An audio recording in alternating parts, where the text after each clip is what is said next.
making India ready for emerging challenges amid the evolving global environment. So the challenges are coming amid a global environment, but not necessarily only because of the global environment.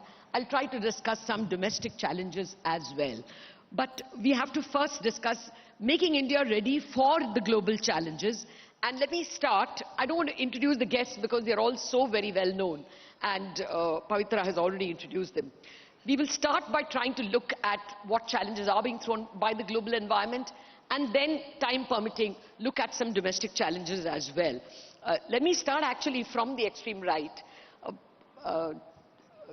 Sajid, what do you see as the global environment? On the one hand, as Pavitra read out, the IMF is painting a picture of global growth, which is likely to be, half the pace it was this year.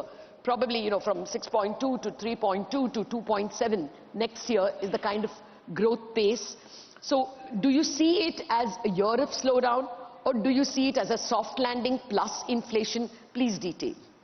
Thank you, Lata. It's great to be here, and thank you to SBI and to Sharma for inviting me. This is, I think, the question, right? That are we in an environment where we're looking at a slowdown, or are we looking at something more disruptive? Is a more disruptive break imminent? At the start of this year, Lata, the whole discussion was on reflation before the war. By June, it became recession. I would argue by November and December, we have to use the word resilience. And why do I say that? Think of what we've gone through in 2022. You've seen, the strongest global inflation, especially in advanced economies, in 50 years. This is the most synchronized and coordinated and aggressive tightening cycle in 40 years globally. We've seen the strongest dollar in 20 years. And what's less appreciated is we've seen China's growth will be the weakest this year since 1976, barring the pandemic year. In a normal year, 2 of these shocks would tip the global economy into recession. We've had 4 shocks simultaneously, and guess what? Global growth is on course to print at 3% this year. So first, let's acknowledge how resilient the global economy and emerging markets have been in 2022. Why is that? Because this shock was always different. As we've discussed before, especially in the US, private sector balance sheets have been very resilient. US households began with excess saving of almost 3 trillion. Corporate balance sheets in very good shape. So the private sector, unlike previous crises, has had plenty of firepower to withstand the shocks. Now, normally I'd put the mic down and say this is very good news. But in this crazy world we live in, where good news is bad news and bad news is good news, this is not really good news. Because what it means is that if there's no recession that's imminent, and we at JP Morgan don't think there's a recession coming in the next 6 months, it means the chances of inflation going back to central bank targets around the world is lower. Which means central banks around the world have got more work to do. I'll end with 2 thoughts. Focus very much on labor markets in the US. On labor market. This is the tightest labor market in 50 years. You're looking at wage growth at about 5 to 6%. US inflation of 2% is incompatible with wages at 6%, especially where productivity is slowing. Which means, unfortunately, the Fed will have to slow the labor market, push unemployment up, push wages down, and only then will it have the confidence to bring inflation at 2%. In other words, Fed rates are going up, and they're going to stay high for long. And my first worry is the world has never seen 5% US interest rates in 25 years. We've all grown up with 20 years of free money, 0 interest rates, a Fed put. So the question is something going to break next year? Right, at 5% interest rates is something around the world that we don't fully understand going to break. We saw a small preview of this in the pension fund. We saw this in crypto last week. So I'll end by saying, right now the good news is there's no recession. The sobering news is central banks will have to do more to bring inflation down. And in this higher for longer world, is something going to break? Will we have a harder landing later on because growth is not slowing enough right now to disinflate? So, in short, next year, are you expecting that a soft landing is impossible, that we're going to have more than 5% Fed rate, or you think it's at 5 but stays till 5 throughout the year? Exactly what should we prepare for? So, JP Morgan's baseline, like everybody else's, is agnostic because there's too much uncertainty. Our baseline currently has Fed rates at 5% and then they stop sometime in March. We have a situation where, as you said, global growth halves from 3% this year to 1.5% next year. But we have a quite benign situation where the US only goes into recession later in the year, and it's a shallow recession like the kind that Europe is having. If we can get through that year, that would be relatively benign in my view. Okay. Ashima, would you want to add to that? Most importantly, I would want to understand about this inflation part. Are we going to continue to have, if you say that 2% is very difficult immediately, are you preparing for a slightly higher level of global inflation? And what impact might that have on us? Well, I've been saying that we need to distinguish Indian from US inflation. This tight labor market, we don't have that, which gives persistence to inflation and keeps it high. But I think there are certain features in the global environment that are somewhat positive. One, that their long-term inflation expectations have not gone up that much, and their interest rates now are in the restrictive territory or slightly positive territory with respect to that long-run inflation. So therefore, they might not need to raise much more. And then you are having a global commodity slowdown, so that could bring down inflation faster than we expect. But of course, in the US, because of the huge stimulus and tight labor market, that is going to keep inflation high. And the second positive thing is that the Fed now is not saying that we are going to keep rates high until we reach 2% inflation, which is their target. Because they've recognized lags, that, you link it to some, when it comes down to 4, maybe you can stop and wait for further action. And then when you come to the Indian case, we have a lot of advantage. Can I come to the Indian case now? So I think I like to put it as double diversity. That is advantage for India, because we have a very diverse economy. So for example, recently now exports have gone down, but software exports are doing very well. We're seeing remittances go up and so on. Agriculture was down the last year, but it's looking like it might turn around. Domestic diversity. And then global, because the diversification from China, we're a very small part of exports. So even if we encourage the government schemes, PLI and so on delivers, already it is, because electronics exports are still doing well. So that sort of diversity is going to help India. And then finally, as we look at those pluri-shocks, as Anant was saying, we know that we've dealt with extreme, unexpected pandemic once in 100 years, and then a war, which seems interminable. So we have dealt with this, and we are doing relatively better. So we know that we can handle. There is some resilience in the economy. And I think this comes from our monetary and fiscal policy, as well as structural reform, being sensitive to the Indian conditions.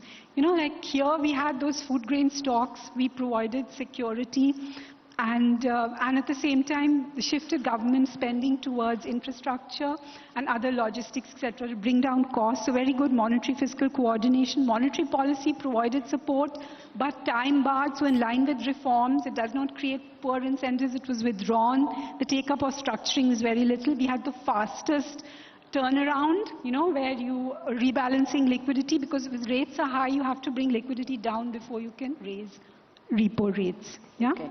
So we have all these positives. And the last thing I must mention since I'm here is that our financial sector is very strong. We went through 10 years of reform, restructuring. That is really substantial changes. And so we are in a position to have slightly softer monetary financial conditions. The interest rate has gone up to recover from the pandemic lows, but it's not that high. And it is sufficient to allow activity to recover, while the real rate is positive, so that inflation, we are inflation targeting, so inflation expectations are continue to be anchored. Okay. Well, thank you for that domestic bit as well, but I want to persist with the global environment with the other experts as well, and then come back to the domestic analysis. Rajeshwari, people paint a picture of extreme global recession. That's one scenario that's painted. The other scenario is that it will be a soft landing. And which way do you lean? Thank you so much, Lata. My first instinct was to say, am I audible? Because after 2 years of being behind the screen, that's the sentence that I got used to. And I must, before I say anything, I must thank SBI for inviting me. It's wonderful to be in person along with so many people in the same room. So just focusing only on the external sector for now, I think let's look at it from two different angles. One is there's the US story and one is the European Union story. On the US, I think the situation is relatively unclear. Because on one hand, the Fed is indeed embarking on the fastest pace of monetary tightening in the history, something that we have not seen. Yet on the other hand, and sort of following up on what Sajid said, I think there are three factors which are working in the favor of the US economy. One is that the households are sitting on a lot of savings, primarily because they received huge transfers during the pandemic, much of which got saved. Secondly, the real interest rate in the US is still negative. The Fed funds rate is around 3.7 to 4%. The PC inflation is 6.2%. So they still have a real negative interest rate. And unemployment is still quite low at 3.5, 3.7%, despite the fastest pace of monetary policy tightening. And the third point is the labor market is unusually tight, right? So for the longest of time in the US, the job vacancies exceeded the number of unemployed. Even now, there is that gap that persists. This can go one of two ways. One is the firms get desperate. They realize that they have to increase wages, and they do that. The incomes go up, employment goes up, but at the same time, inflation goes up too. Or the firms realize that they cannot hire anymore because demand is going to slow down very soon. They give up, wages fall, incomes fall, but then unemployment goes up and we have a situation of recession. I don't think we're in a situation today to be able to predict which way that is going to go. Okay. So I'm going to say that the US situation is relatively unclear, but I do agree that I think after 5% the Fed is going to hold. And I think this Fed is relatively dovish in the sense that at the first signs of unemployment going up, they may even start considering discussions about when you start unwinding the tightening policy, so to speak. So it's very difficult to say what's going to happen next year. Now, what I want to focus on is, more than the US, I'm particularly worried about what's happening in the EU. Because I think the European Union is definitely headed towards a recession. Because unlike the US, they are dependent on Russia for natural gas. They are facing an energy crisis. They are facing an adverse terms of trade shock, which has sapped income. The industrial base has gotten very badly disrupted because production has gotten expensive.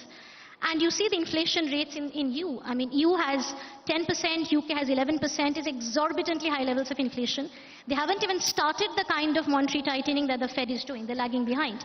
So I would say for emerging market perspective, much of the risk lies in the European Union to the extent whichever EM is exposed to the EU definitely runs the risk of a lot of volatility. And there are also financial stability concerns in the European Union. So in the US, despite a 3% increase of interest rate, the financial system has been extremely resilient. Because after the 2008 crisis, the US financial system got much more conservative. We are not seeing any kind of financial sector blow up. But in the European Union, there are financial stability concerns in UK, in Italy. So that, to me, would be the main area of concern. And again, China is the uncertain part in all of this as well, because we recently know China is really struggling to deal with COVID despite the zero COVID policy. So again, whichever EM, whichever country is exposed to China will end up facing that heat as well. So I'm going to stop here with the external sector and just stop by saying we are facing radical uncertainty of a kind that we have not seen during our lifetime. And any kind of forecasting, be it GDP growth, be it inflation, it has become that much difficult.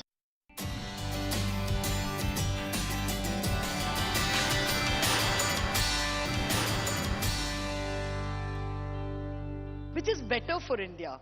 Is it better if we have a recession because that will mean crude prices will be under control? Or is it better for us that there is a roaring growth and a roaring inflation outside, more or less like we had in the earlier part of the current year? What suits India better? So let's talk to the question about between the two Hobson's choice of having a global recession versus, say, raging inflation, as you put it. I think that's between, being between the devil and the deep blue sea. Which one is the choice that, India would prefer if I had to? So let me, at the cost of significant simplification, I think that a global recession and the way Sajid explained, which will be shallow and would be slightly better than a raging inflation for the following reason. I think a global recession will play out in the Indian context largely through the current account. So you have a decline in exports, increase in imports because India remains the fastest growing emerging market economy, and so larger trade balance and possibly higher current account deficit. No, that is, you're saying a shallow recession plays to our advantage? Yeah, so it will be current account negative, but I think it will be capital account positive. For the following reason that, if you are expecting a global recession, that means the interest rates have peaked and have started to come down. There is no flight to safety, so the rupee is not under pressure. There's a lot more macro stability, and some of the capital would start to flow back because India is doing well. So if you have so I feel a shallow global recession would be negative on current account, positive on capital account, overall good, compared to a raging inflation, which I think would be negative on capital account for exactly the opposite reason. And for the current account, it depends on where is the source of this raging inflation. If it is largely fuel and fertilizer, that's again going to be negative on current account. So overall, I feel in the situation that you are describing, it will be less harmful for India if the world economy goes through a shallow recession than a very protracted inflation for the medium term. Okay. But can I just add a preface to this story that, we talk about this as if this is like a one-time choice that India has to face. But the one thing is that 20 years ago, when a graduate student went to international finance course, we talked about something called a strong center and a weak periphery. That means there is this, the large advanced economies where the custodian of global macro stability. So there will be all this crisis in the periphery countries, but when it spreads, it will be absorbed by the core. Today it is completely reversed. The last 5 global crises have all originated in the rich countries. Whether it's .com, whether it's LTCM, it's global financial crisis, whether it's the cost of living index, all of them came from there. And the emerging markets are the study, and they have adopted a lot of the good practices that used to be. So in a sense, this is a part of life now. For emerging, for the central bankers in emerging market, this is something that they have to live every day and not once in a decade, which used to be the case in the past. Soumya, let me come directly to the trade situation. This year, 6 months, we've only been discussing the rupee. And therefore, what are we likely to face if we have to be ready in 2023 on the current account and the capital account front? The October trade deficit numbers were not a pretty picture. The rate at which we have seen exports fall is scary. Imports fell, yes, from 60 billion, we came down to 56 billion, but almost entirely accounted for by the price of crude. So crude itself falling to $90 or $88 has not resolved the current account problem. It is actually keeping the current account problem pretty sticky. Will this be the run rate? I mean, 26, 27 billion trade deficit a month, and how do we get ready for that? No, thank you, Lata. I think current account deficit is actually the external sector of India is turning out to be a very interesting proposition. If I all recollect, I think in July, we had one seminar where we attended in the RBI, I think, in Lonavala, and there the RBI forecast, I think, that was below 3%, 2.8%. And at that point of time, all the entire market consensus, including we also, we were expecting the current account deficit could actually breach 3.5%. Some estimates were close to 4%. But when the first quarter numbers were announced, and if you remember the expectations were close to 3.6, 3.7%, the numbers came in at 2.8%. So there was actually an 80 basis point cushion and a positive surprise, even though if you remember the first quarter was the worst hit in terms of the oil prices. After that, oil prices have started to moderate a little bit.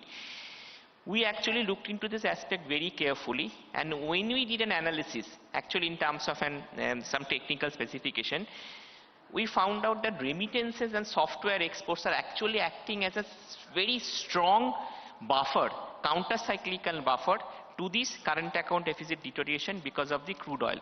And the results showed that if, for example, if suppose if the model, if the trends vindicate us. And in the second quarter GDP numbers, which are due on December 31st, are actually close to 3.5% even, then even the full year number could be closer to 3%. So I don't know whether this will going to play out, but the second quarter service exports, as the RBI data shows, have already been very strong.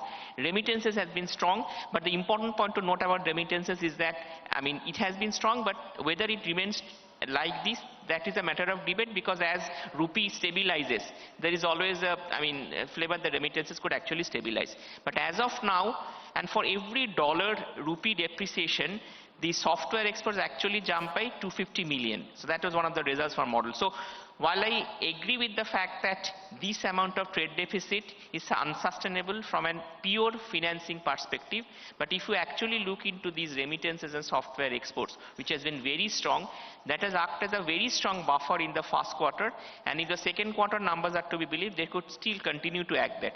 If that is the case, we may escape this year with a deficit which may not be as high as was earlier anticipated. I'm not convinced of that argument. I looked at the services exports and imports, and while I'm not able to put my finger at it, it doesn't reduce the current account deficit by as much as to bring it below 3.5%. When I calculated, I still got about $120 billion in terms of current account deficit. Sajid, are you as confident as Soumya? So our forecasts, I think, are similar to the market, where you're about 3.5, 3.6%. So that's $120 billion. $125 billion. I think the IMF is there. But let's just analyze this on a more fundamental basis, right? The current account deficit is ultimately the investment savings gap of an economy, which is the investment saving gap of the public sector and the investment saving gap of the private sector. In other words, it's the consolidated fiscal deficit and the private sector investment saving gap. Now, in the pandemic, the deficit rose like it did all around the world, and yet the current account didn't move because the private sector offset it completely. Private savings went up because people couldn't spend, private investment came down. Now, the good news is the private sector is normalizing, and therefore almost by construction, public sector investment savings gap is spilling over to the current account. So if we want the current account deficit to come down to sustainable levels over the next 12, 24 months, which it must in this global environment, you have to have a more fundamental corrective. Which is bring down fiscal deficit? Which is that you need to bring the fiscal deficit down. This way you can keep the private sector humming along. So you want the private sector to grow. You want private investment to pick up, savings to go down, and to get an economic recovery. And for that to coexist with a sustainable current account deficit means you need to get consistent fiscal consolidation, which I think is very much part of the plan. I'm also a votary of the belief that apart from this income effect, price effects matter, that the real effective exchange rate over time does have an impact on the current account ex oil and gold. There's a lot of research that now shows that, including some work we've done. And frankly, we focus so much on dollar rupee. The real effective exchange rate this year has been flat. And to the extent that this terms of trade shock is a persistent adverse terms of trade shock, even if oil is at 85, it's still 25% higher than the pre-pandemic level or pre-war level. Some calibrated depreciation of the real effective exchange rate is not a bad thing. And I think the RBI, to its credit in the last couple of months, has been enabling that, because that becomes your shock absorber. I keep saying it's like wearing a seat belt in a fast-moving car. That if you suddenly brake, yes, you get a bit of a shock from the seat belt, which is your exchange rate, but you prevent greater damage. I'll make one last point. I think Deepak made an excellent point about capital flows. A lot of empirical work has found that one of the most important predictors of capital flows to emerging markets is the dollar index, the DXY. And the DXY has gone up in every single US recession, strongly, has strengthened, barring 2008, for specific reasons. So yes, if we do get a shallower recession, you will get less strengthening of the DXY, and that will mean that the prospect of capital flows coming into emerging markets will be better. But the current account is very much an idiosyncratic thing, where we'll need to focus on the investment savings balance to make that sustainable. Thank you very much, Soumya, Deepak, Rajeshwari, Ashima and Sajid.